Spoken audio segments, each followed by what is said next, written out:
সবাই রাজকুমারীকে ধন্যবাদ দিতে থাকে।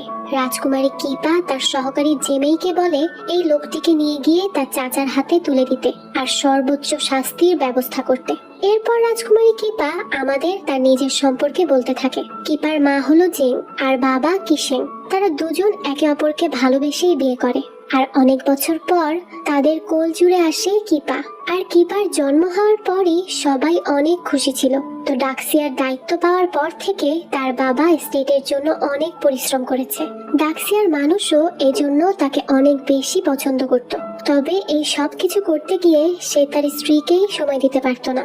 ডাক্সিয়ার উন্নতির জন্য সব রকম কাজ করে যাওয়ার পর তাই একদিন তার বাবা ঠিক করে ডাক্সিয়ার দায়িত্ব এবার তার ভাই ঝাওকে দিয়ে সে তার স্ত্রীকে নিয়ে বিশ্ব ভ্রমণে বের হবে।